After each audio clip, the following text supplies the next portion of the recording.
try to be a good man, but life keeps beating me down. I never understood that you gotta learn to swim, or you're gonna drown.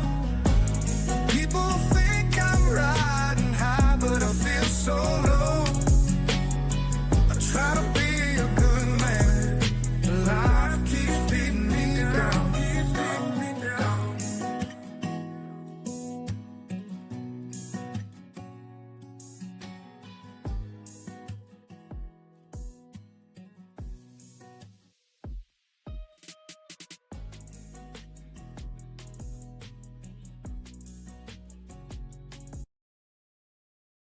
Week 1, game week, officially here for the college football season. This is the Stadium Pulse.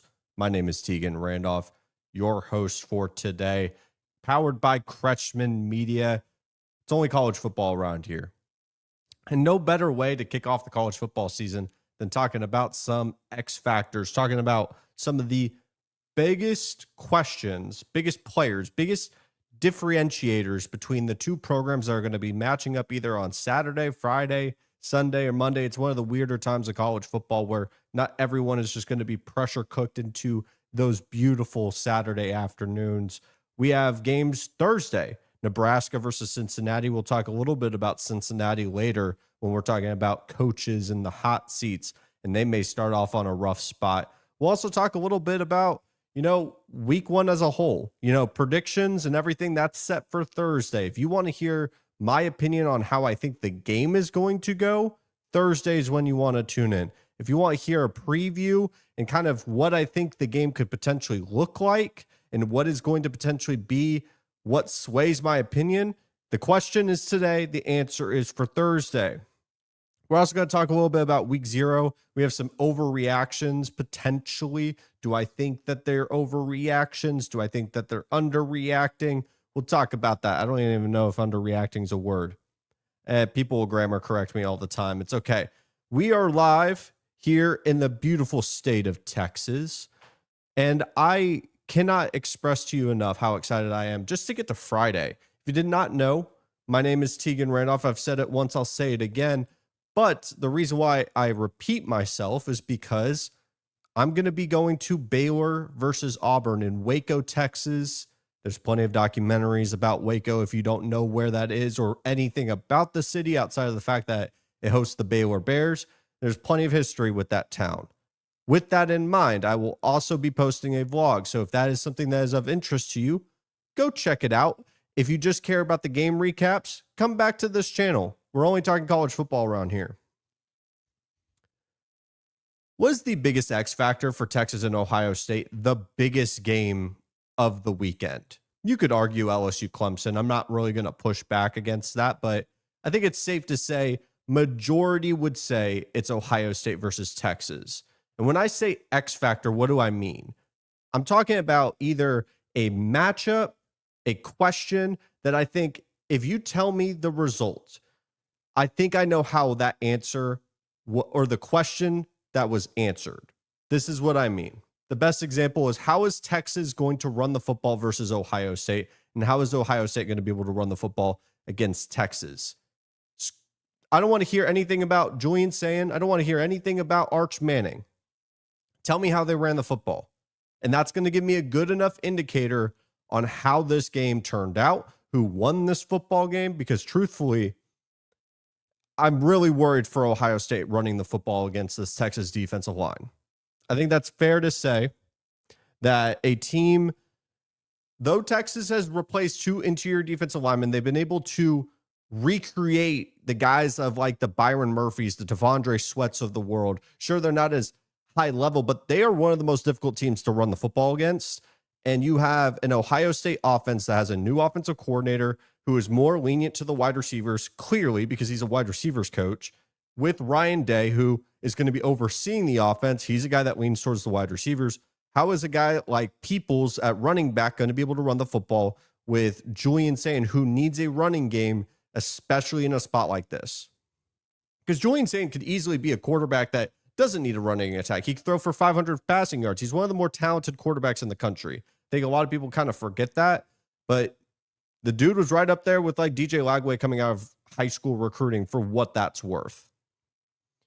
But if Ohio State's not able to run the football, and Texas with CJ Baxter, Arch Manning, who is a threat with his legs, Wisner, he's also a threat. He was their lead tailback last year. I think Cedric Baxter is the more talented guy. It's just another weapon. If they're able to run the football against that Ohio State front seven that is replacing a lot, I think that's what's going to sway the game one way or another. I've said it once. I think that this offense on both sides of the football, it's going to look ugly.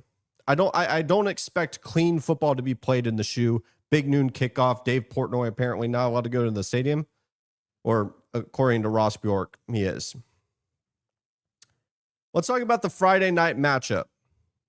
What is the X factor for Baylor and Auburn? One of the more fascinating matchups, I think, in the entire country, because of the pressure that Auburn has as an organization with Hugh Freeze, Jackson Arnold, Cam Coleman, a star-studded roster across the board. If you don't think Auburn is talented, you're outright wrong. They're going to be more talented than Baylor. And if this was in Jordan-Hare, I might even be predicting a blowout for Auburn. But we're not doing a prediction here. We are just looking at the tail of the tape that hasn't happened yet, predicting what is going to potentially happen. Who's going to stop Cam Coleman? That's my big X factor here. My big question going into this game. Who on this Baylor roster with a secondary that was not good last year, an overall defense that was disappointing for Dave Aranda's standards, who is going to be able to stop Cam Coleman? A guy that I've compared to as a prospect and as a athlete and as a pure football player, getting to the range of Julio Jones, AJ Green. Now, is he that coming out of college right now? No. But we're talking about a wide receiver who has all the talent in the world and a ceiling that I think by the end of the season, sure isn't meeting the hype of Jeremiah Smith, but Cam Coleman, 6'3", incredibly quick athlete, incredibly good with his hands. It's the finer things as a wide receiver that he can work on, but that is a true freshman, now true sophomore. I feel like he's going to take a jump, regardless of who's at quarterback. I can't really say that. His production may not match a Jeremiah Smith, but I think if you just put on the tape, you'll see Cam Coleman, a dog. And he's not even the most talented or most proven guy in his wide receiver room with Eric Singleton, the transfer from Georgia Tech, who's going to take care of everything in the intermediate and give Cam Coleman the best option down the field. If Jackson Arnold can hit him, what defensive back can cause any kind of challenge? Because I don't know if Baylor has that. Baylor has Sawyer Robertson. They have Bryson Washington, a really good offense going against the top 15 defense in the country, in my opinion. If Baylor's able to slow down Cam Coleman or cause issues with these wide receivers, Baylor's winning this football game. If they do get a couple of explosives, I think those explosives in a close matchup, even on the road, is what's going to take the air out of the building, is what's going to have Auburn win their week one matchup. You could argue Clemson and LSU is the biggest game of week one. I don't think it's ridiculous to say that. So what is the X factor of this game? What would be a question that defines this football game? A lot of people are going to point to LSU's offensive line, who could rotate 5 to 6 guys, according to Brian Kelly, against that Clemson front that I think has, at the bare minimum on the defensive line, 3 NFL talents plus a NFL linebacker in Sammy Brown. And so that's easily a matchup you can point to. If I were to give you a secondary one that people aren't really talking about enough, is what's the weakness with Clemson's defense? Can you run the football? Outright, can you run the football? And can LSU have a commitment to running the football? I think that's the best question we can ask ourselves. If you're a fan of LSU, sure, you have Garrett Nussmeier, Berrien Brown, all these weapons on the outside. Aaron Anderson, Nick Anderson, all these weapons are there. And sure, you're going against Avion Terrell and all these guys, but the pass defense last year for Clemson was good. What was the problem for Clemson last year? And sure, they have a defense coordinator and another year with all these guys. They were in the 80s in rushing defense. They got gashed on the ground. Can LSU have a commitment to running the damn football with a guy like Caden Durham, who I think is immensely talented? I've been following Caden Durham since high school. The dude's an electric athlete. And you saw it in moments last year. Even if it's a simple swing pass, which I would almost classify as a rush damn near, just because it's so simplistic and it's easy to do. Can there be a threat with the running backs? It's to be seen. Plus the offensive line concerns. I'm not giving a prediction about Clemson and LSU, but I have a lot of concerns for LSU, not as many for Clemson. It's not really a big game to me. It's two big brands. I'm not trying to disrespect Florida State here. The team that went 2-10, everyone has gotten their licks against Florida State, and understandably so. What's the path for Florida State to beat Alabama? I almost think you have the same formula that Vanderbilt did with Diego Pavia.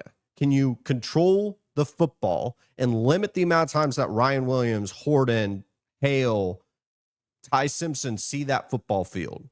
Make sure they stay off that football field because you know you're not going to be able to stop them. And frankly, Florida State has better athletes than what Vanderbilt has. They have a sneaky roster, a lot of guys that I like. But you have to make sure that you are effective and efficient with the football. So my matchup and my question that I have is, how is Alabama's communication on the defensive side of the ball? Because with a guy like Gus Malzahn, if I'm remembering correctly, he's the offensive coordinator for Florida State, left UCF.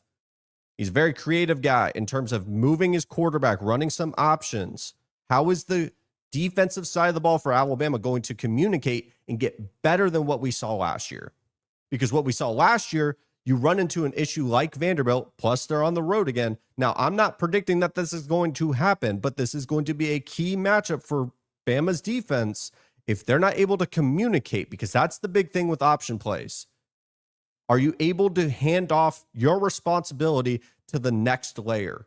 Because once you figure it out against an option team, now I'm not saying it's going to be the same thing that we see with like Army and Navy, Vanderbilt. Florida State's going to be a lot more creative, but they are definitely going to move that quarterback. How is the defense going to respond to that compared to what they dealt with last year? I think the big game, or not the big game, the last game that we're going to talk about. What's the X factor for Notre Dame versus Miami? Notre Dame has not beaten Miami, I believe, in over 20 plus years in that stadium. That might have been a Twitter stat that was wrong. I apologize if I am wrong. All I know, it's been a long time. So Notre Dame has walked in to Miami and won a football game. What's the X factor here?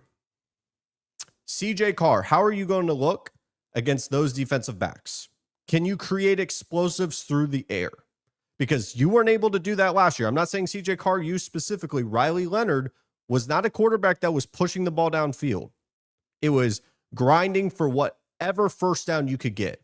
And your defense was going to do the rest of the job, and you're going to crawl to like a 20-17 win. That was their MO once they got to the college football playoff. And the reason why I'm holding so much weight in that is because college football playoff, you're playing good teams, you're playing great teams. And I think Miami has the talent of a great team. They've had a talent of a great team for many years. You bring in a new quarterback, CJ Carr is supposed to be a guy that is more talented when pushing the football downfield.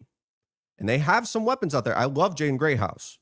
In Miami, their weakness last season was their defensive backs. Now, everything that I've been told on fall camp news and all the rumors from scrimmages and everything above the world, that Miami's defensive backs could potentially be their strength. Now, that's to be seen. Josh Pate says it best. It's the cow prod theory. And to simply put it, you think you are something until you are not. Talk to Florida State. You had Nick Saban go on College Game Day saying, I'm picking Florida State to go in and win the ACC, and you get a cattle prod right to your neck. For week one, you lose to Georgia Tech. Then you lose to, I believe it was Memphis. The cattle prod theory, method, whatever it may be, is a real thing. And my biggest concern is if he's not able to push the ball downfield, it makes a guy like Ruben Bain, a front seven player who I think is immensely talented, just that much more of a threat. That front seven that has a ton of NFL talents for Miami start to get in that backfield. They start to stack the box, and a guy like Jeremiah Love, Jadarian Price aren't really allowed to eat. If he's not able to threaten the ball downfield, Notre Dame, their path to victory gets very difficult. Is it fair to overreact in week 0? Is that fair to the programs? Let's talk about some overreactions. Kansas State, Iowa State. Is it safe to have Chris Kleiman on the hot seat? Is that an overreaction? Now, personally, I am not panicking about Kansas State. I'm not saying Kansas State should bench Avery Johnson. I'm not saying any of that. What I am going to say is there's reason for concern on Kansas State. And that's for a couple of reasons. A, the way that they lost that football game were the exact same ways that they were losing football games just a year prior. And you had an entire offseason to try to fix that. And when I say little things, I'm talking about penalties, which they lost that battle. I'm talking about 4th down conversions. They lost that battle comfortably. Turnovers, I believe they lost that battle as well. These little things that can dictate the result of a football game. And I start to look at coaching. Truthfully, like when you have an entire offseason, you know this is the problem with your program. And it's what held you back from making a Big 12 title game last year. And it pops up in a rivalry spot that against a team that did not play a better game of football from start to finish. They played a better 4th quarter than you. But from start to finish, I thought Kansas State was the better team. They just continuously shot themselves in the foot. So am I going to say that Chris Kleiman should be fired, Avery Johnson should be benched? No, I'm not saying any of that. But I don't think it's an overreaction to be more concerned than you traditionally would be for a week 0 program that lost. Because they're 0-1. They do not get another home game added to their schedule. That was defined as a home game for them. And Chris Kleiman and Coach Campbell both said it's difficult to get back in the rhythm of things after week 0. It takes about 3-4 weeks. 3-4 weeks, then now Kansas State, the pressure gets turned up a little bit more that they do not have. So I wouldn't say it's an overreaction to be concerned about Kansas State. I would say if you're hitting the panic meter, take a deep breath.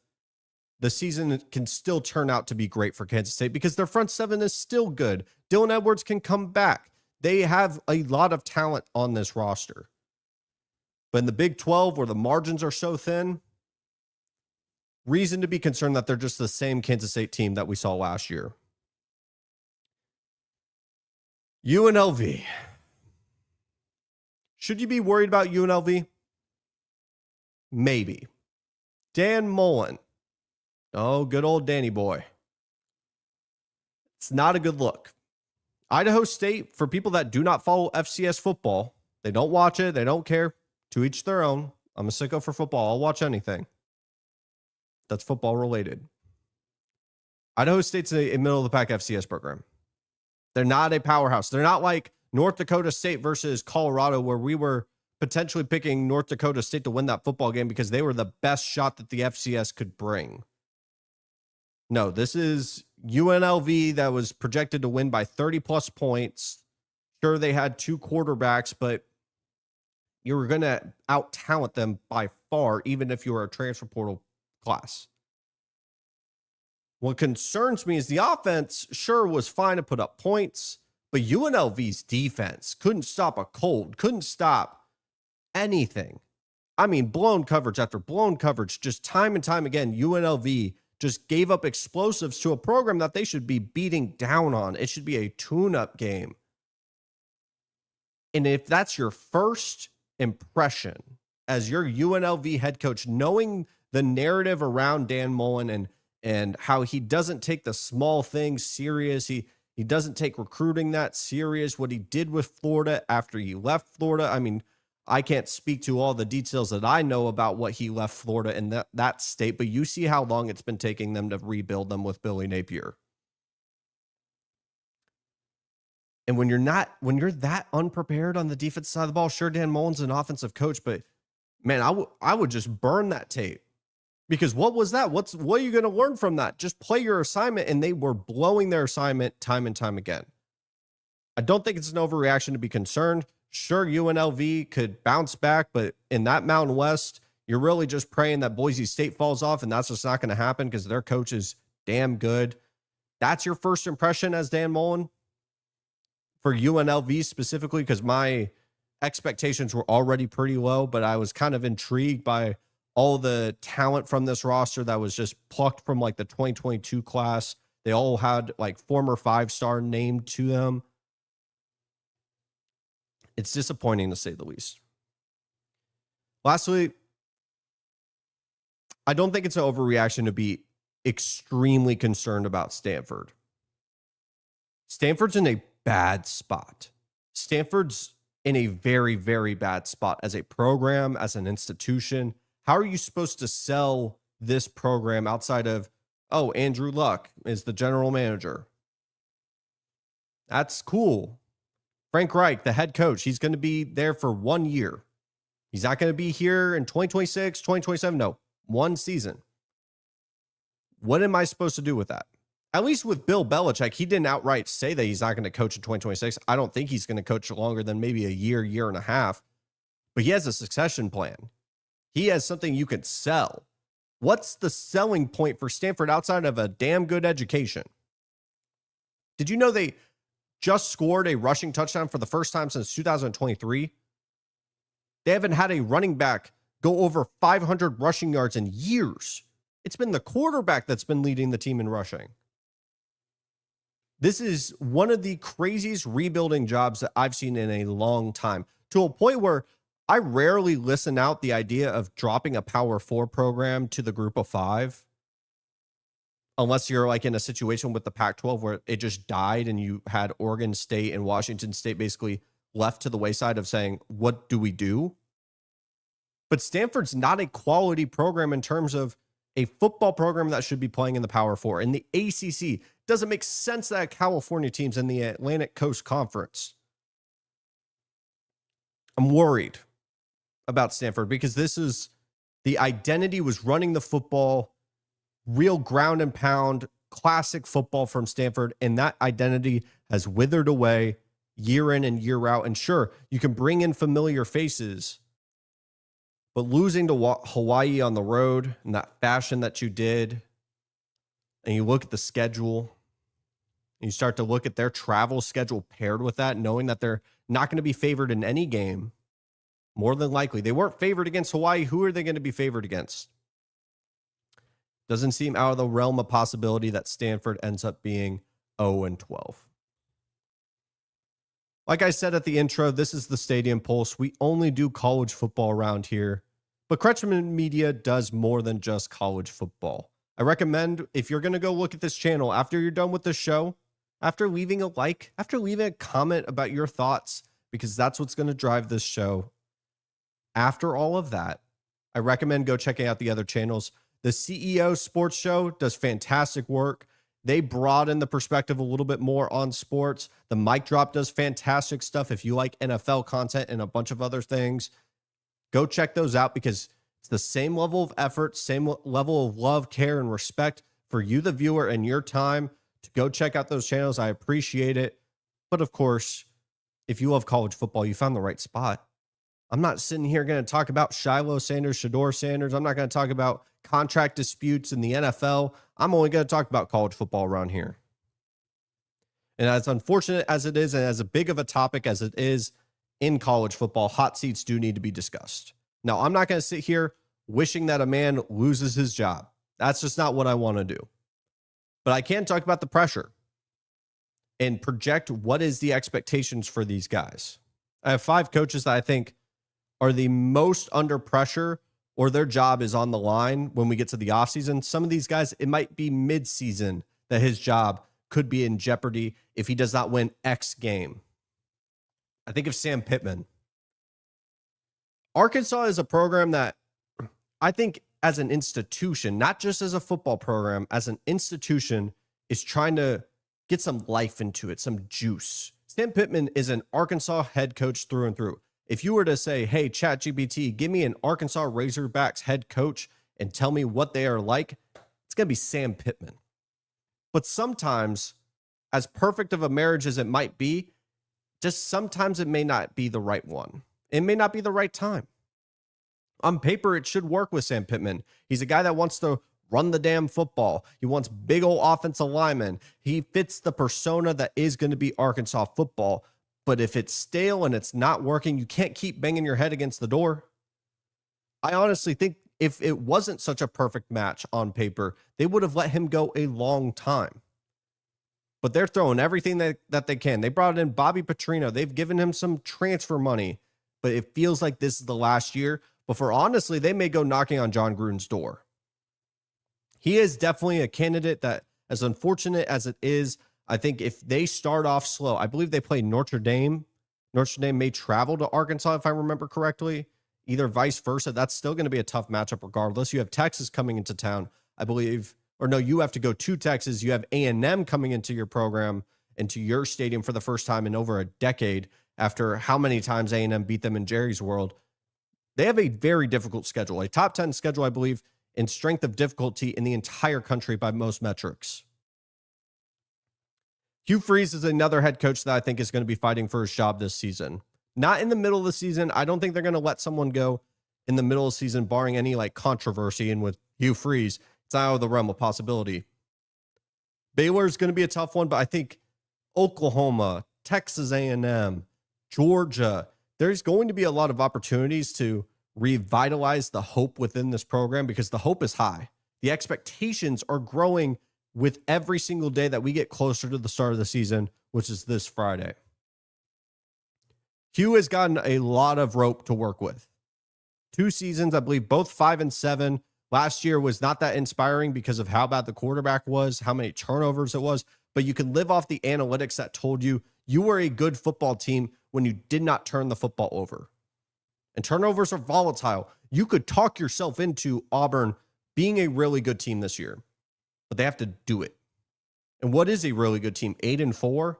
You're looking at 2026 as a college football playoff contender. Is that enough to keep Hugh Freeze around? Because I know Auburn can't just watch the change of hands with Alabama and Alabama goes on and keeps winning national championships. At some point, with the amount of money that Auburn is putting in and the talent acquisition that they're hitting in 2025, their expectations are just going to exponentially rise. I wonder if 8-4 is even enough for them, depending on who they beat, of course. I think Brent Pry, this one's unfortunate. I wanted Brent Pry to work. I was a big Virginia Tech fan last year. I believed in Kyron Jones, Brayshaw Tutin. There was a lot of things I liked about Virginia Tech, but they kind of disappointed. And as unfortunate as that is, Brent Pry, when you were already on the hot seat, you have one really good year, you kind of fall back on expectations. You kind of wonder, is the trajectory of the program slowly dropping back down to where he was on that hot seat territory? And you wonder, do we need a change of hands to really revitalize a once very proud program in Virginia Tech? If you are too young to remember or realize, Virginia Tech was playing for national titles. This was a program that if you go pull up College Football Reference, go look at their records near the 2000s. This was a proud football program that really has not felt like they've had the juice, the oomph, the lunch pail. If you know what I'm talking about when we're talking about Virginia Tech. They didn't really have it, and they have one of the best entrances in all of college football. I mean, it was one of the biggest advertisements for College Football 26 that they got, Metallica, if I'm remembering it correctly. It was one of the big selling points with Virginia Tech, and it just has felt like a program that has the juice that I think it could have, knowing the legends that have walked through that stadium. And I wonder, are they going to look at Brent Pry as a guy that's expendable and they can look somewhere else? Speaking of a Brent, somehow, Brent Venables, I think, is safe to say on the hot seat. You cannot have anything short than 6-6 because I think he will be gone. And the narrative with him will be he's a better defensive coordinator than he is a head coach because he's had that one anomaly of a season in terms of record, and it just completely teetered off after that. And it's the same thing I said with Sam Pittman, where it was a perfect match. Everything on paper, this should have worked out. The change of hands from Lincoln Riley after he left that program, you're bringing in Brent Venables, a face and a name you know and love. He was working so well with Clemson, and it didn't work out. This is another team that I could see looking into a guy like John Gruden if that opportunity was to present itself. Now, I think Oklahoma is going to be very good. I'm not worried about Venables in terms of his job security because I think it's going to end up working out because I think he's a good head coach. But I also can't be just blindly optimistic and blindly having faith in Sooner Magic and John Mateer. It could honestly not end up working out. They have one of the most difficult schedules in the country. They just do. And it sucks because that makes their job 10 times harder. And the last name I'll mention before we close out today's show, Scott Satterfield. I'm just worried. Cincinnati does not have a lot of juice. They don't have a lot of things that I can bite into and say, I think Cincinnati could be a surprising team. They seem like they are slowly taking step after step into the basement of the Big 12 after what Luke Fickell was able to build and then go to Wisconsin. It's crazy how the Luke Fickell kind of trade off where you bring in Satterfield, it hasn't worked out. Luke Fickell goes to Wisconsin, it hasn't really worked out. I thought that was going to be a perfect win-win as best as it could be. Obviously, a group of 5 team, then losing the best head coach in their program's history, make it a college football playoff. But I like Satterfield. I like the hire, and I like the hire for Wisconsin. And yet, both teams potentially could be looking at different head coaches by the end of the season. Luke Fickell's a more unique example because I believe he got an extension. And you play Nebraska, 7 points favorites on Thursday. I think Nebraska blows them out. I like the trajectory of Nebraska. I don't like the trajectory of Cincinnati, and it worries me for his tenure with the Cincinnati Bearcats. That's all I have for you guys today. A little bit of a rough start. You saw me peek in on the intro, still working on the fine tuning of the show, but that's part of the charm of starting a new show is little things are going to happen. But you know what's never going to change with me? I'm never going to not talk about college football on this show because this is the show. This is my baby. This is what I want it to grow to. And if I can just get 1% better for you guys, the viewer, and your time, that's all that matters to me. And all I'll ever ask from you is to talk some football with me, whether it's a like, a comment, a share. Any interaction helps boost this show to levels that you may not understand now, but I can talk to you that it means so much to me. So with that in mind, y'all have a fantastic, and I mean fan-freaking-tastic rest of your Tuesday.